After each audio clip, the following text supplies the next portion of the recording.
আসসালামু আলাইকুম। টেস্টি ফুডে সবাইকে স্বাগত জানিয়ে শুরু করছি আমার আজকের এপিসোড। আজকে আমি তৈরি করব কাঁচা আমের টক মিষ্টি আচার। একটু ভিন্ন রকমভাবেই তৈরি করব, আশা করি আপনাদের ভালো লাগবে। তাহলে চলুন কথা না বাড়িয়ে আচারটি তৈরি করে নিন।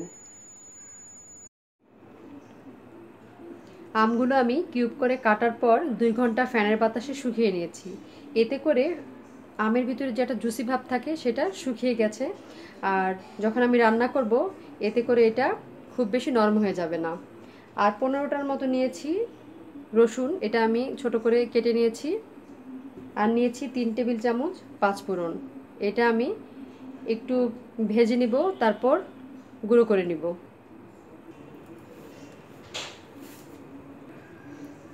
এখন একটা ফ্রাই প্যান বসিয়ে একটু গরম করে আমি এটা ঢেলে দিচ্ছি। আর এটা এখন একটু ভেজে নিব, খুব বেশি ভাজবো না, খুব বেশি ভাজলে পাঁচফোড়নটা তেতো একটা ভাব লাগবে। লো আছে ভাজার পর যখন এটা আস্তে আস্তে ফুটে উঠবে তখন আমি নামিয়ে নিব। এর থেকে বেশি আর আমি ভাজবো না। এখানে আমি একটি দস্তার কড়াই বসিয়েছি। আর আচার রান্নার জন্য এমন একটি কড়াই বসাতে হবে যেটাতে আচারটা নিচে লেগে না যায়। যদি আচারটা পুড়ে যায় তাহলে আচারের পুরো টেস্টটাই নষ্ট হয়ে যাবে।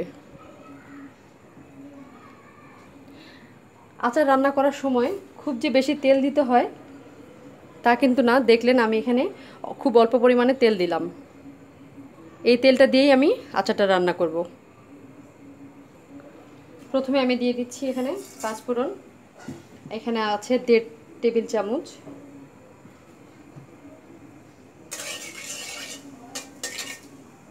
একটু নাড়াচাড়া করে নিব ভালো একটা ফ্লেভার আসা পর্যন্ত।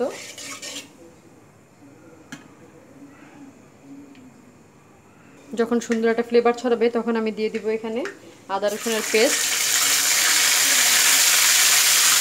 এখানে আমি 1 কেজি কাঁচা আমের জন্য 4টি দারুচিনি দিয়ে দিলাম। আদা রসুন দিয়েছি আমি 4 টেবিল চামচ, 4 টেবিল চামচ না, 4 চা চামচ। দিয়ে দিচ্ছি এখানে হলুদ 1 চা চামচ, শুকনো মরিচ দিয়ে দিচ্ছি 1/2 চা চামচ, লবণ দিয়ে দিচ্ছি 1 চা চামচ। এখন এই সব কিছুকে একসাথে একটু কষাতে হবে।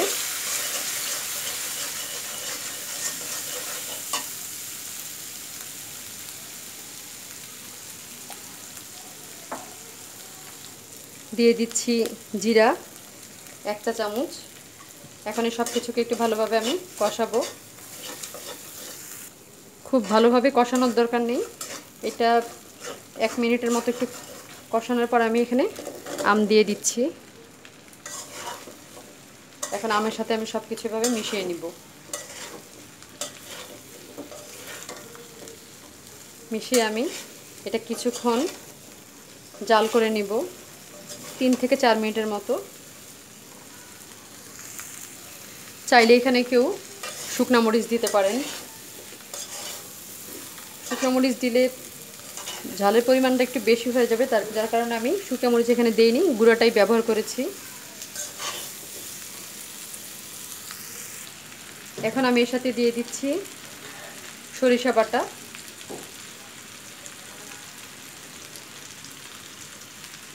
সরিষা বাটা দিয়ে দিচ্ছি 2 চা চামচ।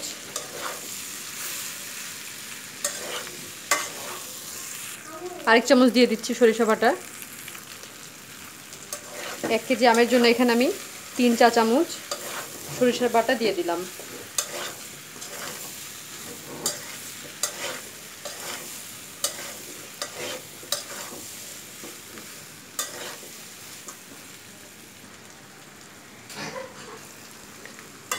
আম কিছুক্ষণ ভেজে নেওয়ার পর 7-8 মিনিটের মতো এখন আমি দিয়ে দিচ্ছি এতে চিনি। এখানে আমি 1.5 কাপ চিনি দিলাম।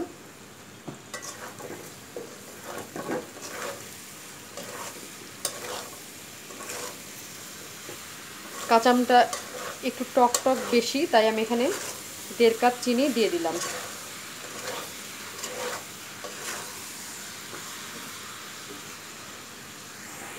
এখন আচার থেকে যেই পানিটা ছাড়বে, পানি আর তেল একসাথে মিক্সড হয়ে আচারটা সুন্দরভাবে রান্না হয়ে যাবে।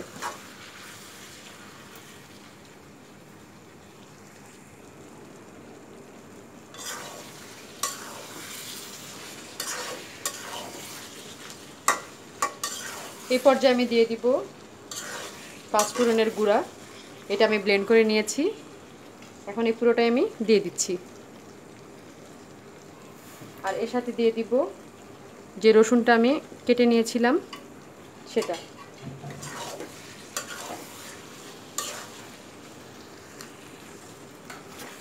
সব কিছুকে এখন আমি ভালোভাবে একটু মিক্সড করে নিব।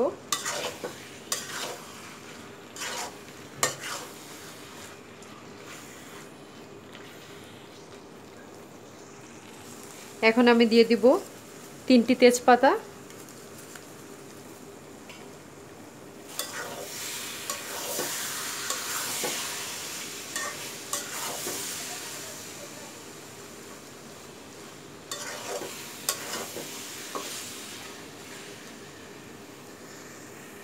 এখন আমি আরও কিছুটা লবণ দিয়ে দিচ্ছি।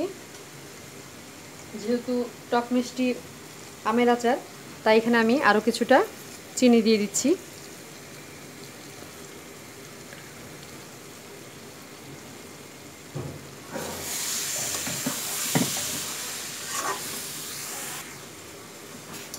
চিনিটা দেওয়ার কারণে একটু পানি ছেড়ে দিয়েছে।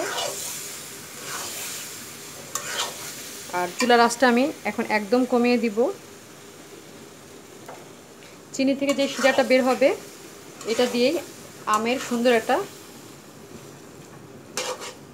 জুসি থাকবে আমটা।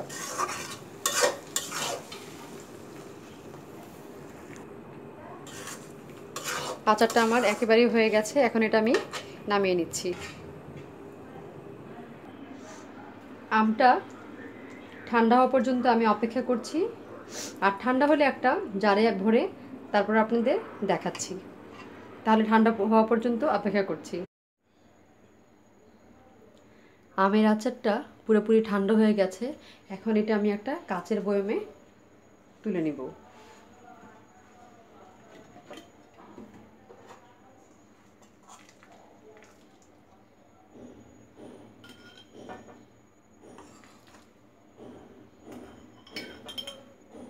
কাচের বয়মে আচারটা খুব ভালো থাকে। মাঝে মাঝে এটা রোদে দিতে পারেন, আর রোদে না দিলেও যদি আপনি এমনিতেও রেখে দেন খুবই ভালো থাকবে।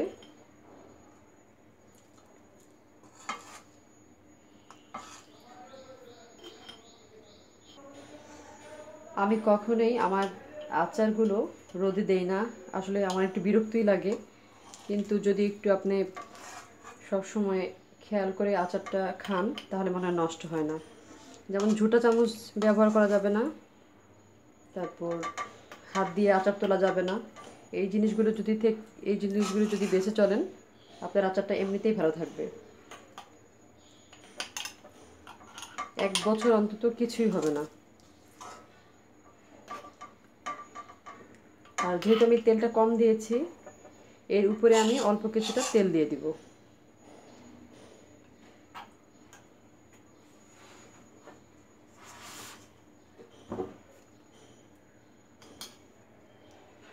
এক কেজি আচারে আমার কাচের জারটা একেবারেই ভরে গেছে। এখন এর সাথে আমি অল্প একটু তেল দিয়ে দিচ্ছি।